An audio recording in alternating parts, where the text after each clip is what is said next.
In just about 2 hours from now, I'm going to leave and go to a family gathering because my grandson is graduating from high school. And so my daughter's going to have a little thing at her house if we don't get rained upon. Well, it'll be in her house then. And I'm looking forward to it. You know, it's the type of social activity that I'm fine with. You know, close family, good food. We can talk about what each other is doing, catch up on the news, whatever. So, yeah, I'm kind of looking forward to that. But after we have dinner, then we're going to the graduation ceremony. And I'm not looking forward to that because you know what's there? A bunch of people, a bunch of noise, and I got to go because, you know, it's kind of my duty as a grandfather to show up at the graduation. So that's kind of what it's like to, at least for me, to be a person with autism, with high functioning autism, to live in a normal life. Let's talk about these social issues for just a moment, if we can. You know, there's some things that I just do because I'm obligated to do it, and going to a graduation is a social function that I really ought to be there. I don't care how uncomfortable it makes me. There's something that is overriding that, and that is just obligation. I do it because it's the right thing to do, not because I want to do it. Well, there are other types of social functions that I do. For example, weddings. I think it's been 10 years since I've been to a wedding, and I got to tell you, I was very uncomfortable at the wedding. And then after the wedding, they had this thing called a reception. So I sat by myself, really with my wife, and, off to the side and kind of watched everyone else talk amongst themselves. And I kind of wondered how they did that. It was reminiscent of being back on the playground when I was in first grade. And by the way, things don't change from the time that you're in first grade until you are an adult. It's basically the same. People get older, they get a little more sophisticated. Well, they get taller, so some things do change. But basically, human behavior is kind of like it was in first grade, only now they're adults. So, okay, I go to weddings not very often, about 10 years ago. But after the wedding, the couple that got married, I've got an old car I bought when I was in high school, and they wanted to use my car because it's a convertible to make their getaway, so to speak. So yeah, I drove the newlyweds away from the church and into the park where they took photographs. Had a photographer with them, and I kind of enjoyed that, hanging out with a small group. And we got to talk a little bit. So those are some of the social functions that work and don't work with, at least with me as a person with Asperger syndrome. And besides weddings, what else do I do? Well, I do funerals. I think it's been almost 3 years since I went to a funeral. That was the last time I wore a suit. And speaking of wearing a suit, I really don't like wearing I like wearing what I'm wearing now. Wintertime, we'll talk about that in a minute here, but let's get into that later. But weddings and funerals, graduations, that's pretty much the extent of my social life other than small family gatherings. Now, I just don't like to go to social groups other than that. I've gone to some family reunions. Typically, I'm always disappointed because even extended family, I just don't fit in. I'm not part of it. So what do? It's taken me a while, but I finally learned just to stay away from those things. What about small talk? I completely understand small talk. I understand what it's all about. I think it's a good thing because this is something that people use, normal people, neurotypical people use to communicate. It's kind of like shaking hands. You know, they're feeling each other out. I got no problem with other people doing it. I just don't care to do it myself because it's a struggle. It's difficult. Now people say, how hard is it to say hello and how's the weather and how's the sports team doing? Well, for them it's not difficult. To them it's kind of a pleasurable exercise, and I'm glad that it is, and I'm happy for them. But to me, when somebody walks up and says, how you doing? What happens is immediately my previously unscrambled brain, and we'll talk about that in just a moment, becomes very scrambled.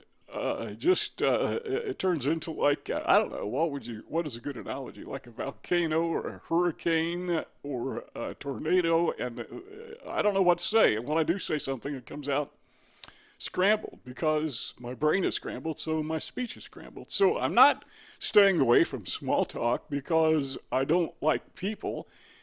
I do it because it makes me very uncomfortable, and when I do talk, I sound really stupid. I just sound weird. And people pick up on that, and they say, this guy's stupid. He's kind of weird. I hate to call myself stupid, but, that is the impression they often get. So you got to be very careful. And I'm pushing 70 years old, and I'm still working on that. And I always will, I guess, trying to make small talk. So I want people to like me. I want people to feel comfortable around me, but that is an issue. Now, let me interject this thought parenthetically while it comes to mind. One thing I've noticed about Aspies, people with autism, high functioning autism, whatever you want to call it, don't feel sorry for yourself. Sometimes I listen to people with Asperger's, and it's poor little me, and I've been so abused all my life, and I don't mean to put that down and belittle you because of that, but sometimes that is a card that needs to be recognized. That is a problem that we need to deal with, but sometimes we overplay that card to elicit sympathy just for the sake of eliciting sympathy. And no, I'm not going to do that. So, yeah, it's a problem. Let's recognize it. Let's deal with it, but let's don't manipulate others with it. Number two, the second thing I wanted to talk about, is what we call sensory issues. The number one sensory issue that I alluded to before, decided, and let's talk about that later, is clothing. Now, I don't know about you, but, I talked about going to the funeral or going to the wedding and having to wear a suit. I kind of like dressing up. I like looking nice. I don't have a problem with that aspect of it, but suits tend, most any fabrics make me itchy. And I can tolerate it for a while. If it's 90 degrees outside, it makes it a little bit more difficult. Last funeral I went to 3 years ago was in August. One of the hottest days of the year, but, it was an important day for a family, and so, I was more than willing to go through the discomfort of wearing a suit. So that's part of being an adult. But my typical clothes that I wear when I can get away with it, which is because I'm retired, I can get away with it almost every day, and I was self-employed for like 25, 30 years before that, so essentially retired with a job, so to speak, but I wear sweatpants, and wintertime I wear a sweatshirt. That's my uniform. Now, the cool thing about that is you just go to bed. You don't have to change into your pajamas because you're wearing them. And the next day you get up and, you put on that new sweatshirt, clean sweatpants, and you're good to go.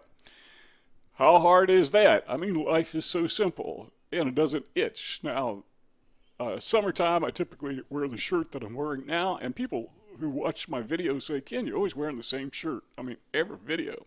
Well, if you watch carefully, you'll notice that sometimes the same shirt changes colors. Actually, I've got 17 of these, and I've got each one numbered so that I don't wear the same one every day, but I got 17 of them in 3 colors, so it looks like I'm wearing the same shirt. Sometimes I do wear the same shirt, but usually it's identical shirt, but it's a different number. And the reason that I number them is because I don't want to wear the same shirt over and over and over again because you keep washing it and it wears out. So I want all my 17 shirts to wear out evenly. Does that make sense? I hope it does, but that's all a part of sensory issue, clothing. Another part of sensory issue is, have you ever been to a Texas Roadhouse? Now, the thing you learn about marketers is they tap into your senses on purpose, by design. Texas Roadhouse has created this raucous atmosphere that is designed to annoy people with Asperger syndrome.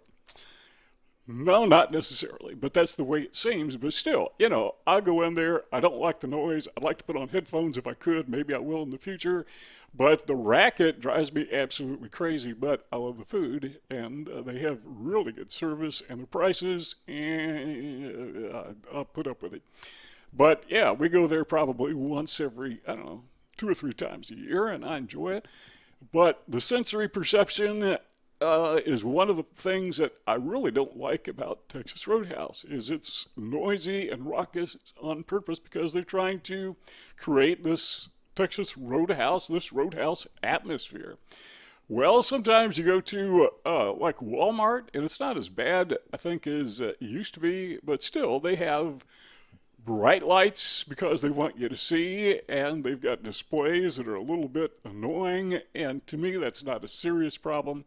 But still, they are appealing to your senses. They do, that's part of marketing, they do it by design, and I'm perfectly okay with it. I'm just not real comfortable with it.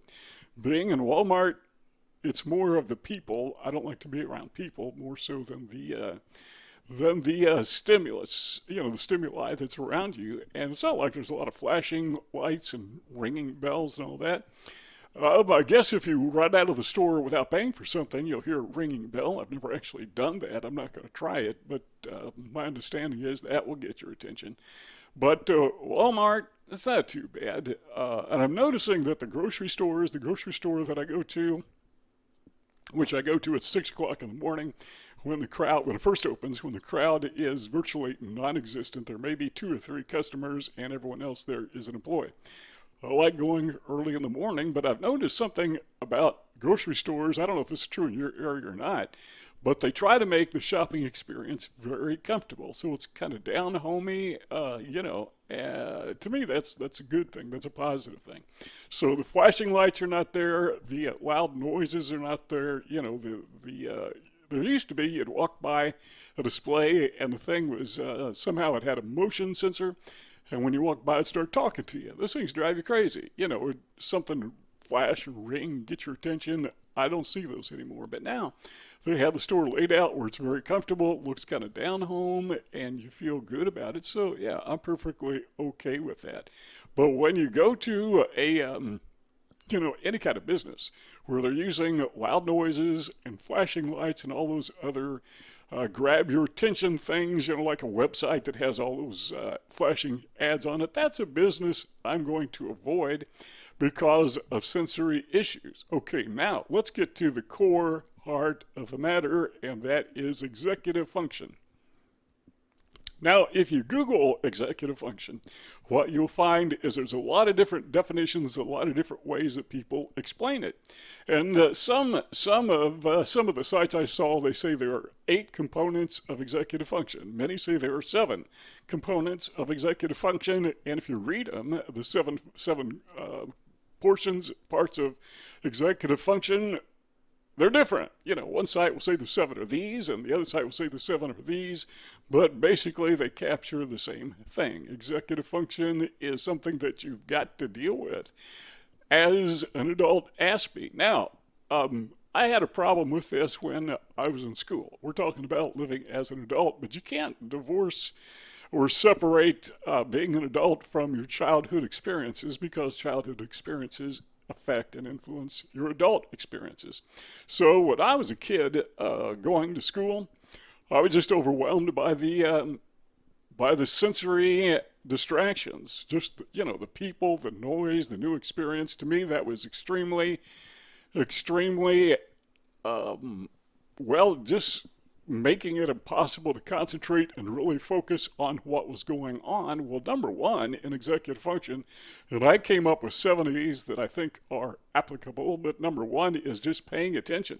So when I was little in school, it was difficult for me to really pay attention, but in the classes that I had, typically, what the teacher would do is first grade, the teacher would have like a reading circle and she'd have maybe, 7 or 8 kids. Classes back then had 30, 31 kids in it. Sit in a semicircle and we would read. The first grade reader, see John run, see, who was it? Jane and Jack, I can't remember who they were. But would sit there, and that was manageable because there were just a few kids and it was kind of close contact. I had no problem with that. But the second part of executive function, beyond paying attention, is organizing, planning, and prioritizing. So when you get into that stage of your education, if you're not functional in organizing, if you're not functional in planning, if you're not functional in prioritizing, then you're going to fall short. Now, as an Aspie, organizing has always been my thing. I mean, a little tiny kid, I'd take my toys and I'd line them up. I used to play with these little cars and trucks and I'd put them all on a line. So organizing was my thing, but I didn't get it quite in school how that education was organized. If I had of, life would have been a whole lot easier. So number one, I wasn't paying attention. Number two, I didn't get the organization. Number three, I didn't understand how things were planned out. I was just distracted by all the people, all the noise, all the sensory input, and I didn't get the prioritizing. To me, the prioritizing was, I want to go home. And then we're going to talk about this later, but then I would appeal to what is called inner speech. Now hang on, because we're not going to talk about that quite yet. Well, then we talked about two parts of executive function. Number three is starting a task and staying focused on them to completion. I think I've got a perfect track record. I mean, from kindergarten all through high school, I think I've got a perfect track record. I never ever did my homework. Never. Somehow, some way, I never failed a grade. Kindergarten through what we used to call junior high school. For some reason, when they gave the test at the end of the school year, I knew everything, so they promoted me to the next grade. At high school, I just didn't, I didn't want to do it. I didn't have that understanding that there was this task and I had to stay focused on it because I was focused on my thoughts. Now, if I had known then what I know now, I probably would have done much better in school. But what about executive function? What about all of these things? Executive function, the prefrontal cortex of your brain is where they say it resides. What about that? Is that something that I just don't have the ability to do? Well, apparently I do because, 30-some years ago, I started a business from scratch, had an idea, tested it, tried it, applied all the principles of executive function, and starting with zero money, I was able to make a good six-figure income within like three or 4 years. I was doing fine, for like 25, 30 years. So I applied executive function in a real-world circumstance, but as a student, it just wasn't there. And I think it's because of the noise, not literal noise, but just the distraction, is what I'm saying, of being in that environment that made it very difficult for me to learn. Well, I could learn, I just didn't try. Basically, people think you're lazy, or they think that you have no motivation, which probably true, but you just your brain, or my mind just wasn't synchronized with the educational format. Just didn't work. So number 4 is understanding different points of view. I think that is something akin to empathy, where you understand what other people are thinking. And I believe people with Asperger syndrome, with high-functioning autism, do have effective empathy. Now, what we're lacking in is the other kind of empathy, where you can't read people's expressions, body language, can't read their minds, so to speak. So that type of understanding is just not there. So we have effective empathy, not cognitive empathy. Then the next part of executive function of the 7, number 6, is regulating emotions. That's a challenge for people with Asperger syndrome. You have meltdowns, right? There's some difficulty regulating your emotions. You may be easily offended. And that's understandable, because throughout your life, again, appealing to your early years as a child, you went through that thing where you were rejected a lot, and you just can't really trust people. And so sometimes you'll take offense at something somebody says or does where no slight is intended, but still it hurts. And you respond accordingly. Number 7 is self-monitoring. Now, this is where I fell short in school, but I excelled in business. to me, keeping track of where I was going and what I was doing, and keeping track of finances, and keeping track of sales, and keeping track of marketing and the response that we get and what works and doesn't work. I absolutely, positively love doing that. That's part of executive function, keeping track of what you are doing. So, as an adult, I have no problem with that. Now, maybe you as an adult have extreme problem with it, but my guess is, and I'm just guessing, that if you were an adult with Asperger syndrome, with high functioning autism, my guess is that you really don't have a problem keeping track of what you're doing. Now, I could be wrong. You tell me in the comment section, but I think probably you got your bills, I'm just guessing again, you got your bills on a spreadsheet, right? Or maybe, I know some people, they keep them in little envelopes. I hate that. I don't know why people do it, but if it works for you, do it, whatever works. But they tend to be highly organized, so that part of executive function seems to be there in most people with Asperger syndrome. Okay, so we've talked about three things: the social issues, the sensory issues, the executive function. Let's talk about this thing called inner speech. I just assumed that everybody had inner speech, that we had this voice in our head that was constantly talking to us. Self-talk is what some people call it. There's another term for it. I don't know what it is. But I came to learn later in life that not everyone does this. We don't have that voice inside our heads. Some people have partial voice, talks to us sometimes. And I also learned that when we imagine, like you're daydreaming or whatever, that you're with other people in your mind's eye, that typically you talk and those other people never say anything. I thought that's kind of interesting. That it really doesn't mean anything. It just helps us understand what inner speech is. And so I think that as an adult with Asperger syndrome, my inner speech is probably, how would I say this? I don't want to say it's loud, but I want to say it's just there all the time. It's more apparent. It's more obvious. It's more pronounced. More pronounced is the best way to say it than with neurotypical people, and probably even with people with Asperger syndrome, because this is kind of weird, but I have this self-talk, and sometimes I actually talk out loud while I'm thinking. And my wife will say, "What? I didn't say anything." Well, yeah, I guess I did say something, because I'm thinking these thoughts and then I blurt them out. And another thing my wife thinks is kind of weird about me, which probably is, and she'll notice that I start laughing for no reason whatsoever. There's nothing funny.